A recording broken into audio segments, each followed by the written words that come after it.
Ahmedabad airport से London की ओर उड़ान भरते ही एयर इंडिया का बोइंग 787 ड्रीमलाइनर क्रैश हो गया। इस खबर ने न सिर्फ देश बल्कि पूरी दुनिया को हिला कर रख दिया। जिस विमान को भविष्य का चेहरा कहा गया, जिसे टेक्नोलॉजी का चमत्कार बताया गया, वही ड्रीमलाइनर आज सवालों के घेरे में है। बोइंग 787 ड्रीमलाइनर एक वादा था तकनीक, आराम और भरोसे का।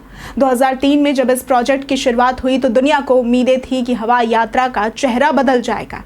इसका नाम रखा गया ड्रीमलाइनर, यानी कि सपनों का विमान। आपको जानकर यह हैरानी होगी कि बोइंग 7878 ड्रीमलाइनर का नाम किसी कॉर्पोरेट मीटिंग रूम में नहीं बल्कि जनता की आवाज़ से निकला था। 2003 में बोइंग ने अपने नए विमान के नाम के लिए एक ग्लोबल ऑनलाइन वोटिंग शुरू की थी और दुनिया भर से 5 लाख से भी ज़्यादा वोट आए थे। उसमें नाम सुझाए गए थे ग्लोबल क्रूजर, स्ट्रैटो क्लाइंबर, लेकिन जीत हुई ड्रीमलाइनर की, क्योंकि यह सिर्फ एक विमान नहीं था, ये एक सपना था, लंबी दूरी, कम थकान और भविष्य की उड़ान का। बस इसलिए इसका नाम पड़ा ड्रीमलाइनर, एक ऐसा नाम जिसमें भरोसा, उम्मीद और टेक्नोलॉजी का वादा छिपा था। लेकिन आज वही नाम डर की दहलीज पर खड़ा है, एक सपना जो बुरी तरीके से टूट गया। 2011 में ड्रीमलाइनर ने पहली उड़ान भरी और भारत में 2012 में एयर इंडिया ने इसका स्वागत किया। क्या आपको पता है कि जो विमान क्रैश हुआ वो ड्रीमलाइनर के 15 साल के इतिहास में पहला हादसा है। अप्रैल 2024 में ही बोइंग के अंदर से एक इंजीनियर चीख पड़ा था, ये विमान सुरक्षित नहीं है। नाम था सैम सलेहपौर और चेतावनी थी, इन विमानों में अंदरूनी दरारें हैं, ये जितने उड़ेंगे उतने खतरनाक होते जाएंगे। FAA ने जांच शुरू की, लेकिन क्या तब तक बहुत देर हो चुकी थी? क्या 242 जिंदगियों की कीमत पर ही हमें सबक मिलेगा?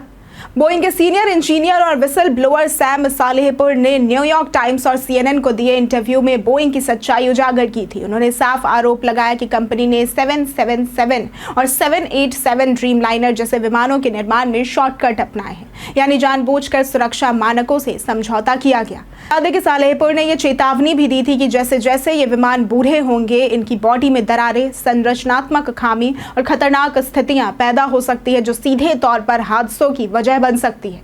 और यह सिर्फ एक थ्योरी नहीं है। इकोनॉमिक टाइम्स की रिपोर्ट बताती है कि रजिस्ट्रेशन कोड N819AN वाले एक ड्रीमलाइनर में हाइड्रोलिक लीक और फ्लैप खराबी जैसे बड़े फॉल्ट रिकॉर्ड किए गए। इतना ही नहीं, सिर्फ 25 दिनों के अंदर ही कई फ्लाइट्स को कैंसिल करना पड़ा और कई को डाइवर्ट कर दिया गया।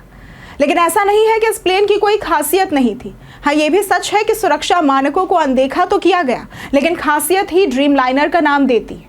अगर इसकी खासियत की बात करें तो बोइंग 787 ड्रीमलाइनर एक ऐसा विमान जो सारी आधुनिक सुविधाओं से लैस है।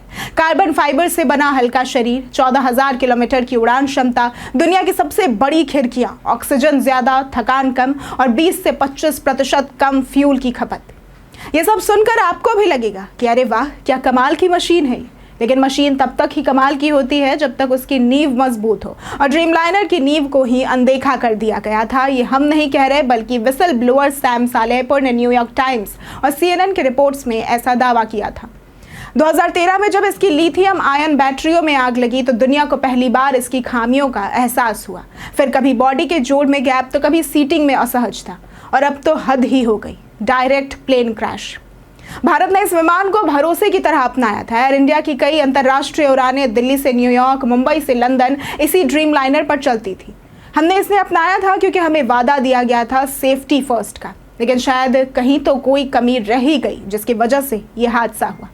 भारत जैसे देश जो तेजी से इंटरनेशनल एविएशन का हिस्सा बन रहे हैं, उन्हें अब आंख बंद कर भरोसा नहीं करना चाहिए। हर विमान की कड़ाई से जांच होनी चाहिए, हर उड़ान से पहले पूरी रिपोर्टिंग होनी चाहिए, और जिस भी कंपनी की सुरक्षा संस्कृति ढीली हो उसकी उड़ानों को जमीन पर ही रोक देना चाहिए। कम से कम हम लोगों की जान तो बचा पाएंगे। आखिर में आज सबकी ख्वाहिश यही है कि अब बहुत हुआ। हर विमान कंपनी को अब जवाब देना होगा, न सिर्फ टेक्नोलॉजी के स्तर पर बल्कि इंसानियत के स्तर पर भी। क्योंकि जब भविष्य का विमान क्रैश करता है तो केवल मशीन नहीं गिरती, भरोसा भी टूटता है। अगर आपको आज की ये वीडियो पसंद आई हो तो इस वीडियो को लाइक करें, शेयर करें और साथ ही हमारे चैनल को सब्सक्राइब करना न भूलें। आज के लिए सिर्फ इतना ही। वीडियो हमारे साथ बने रहने के लिए धन्यवाद।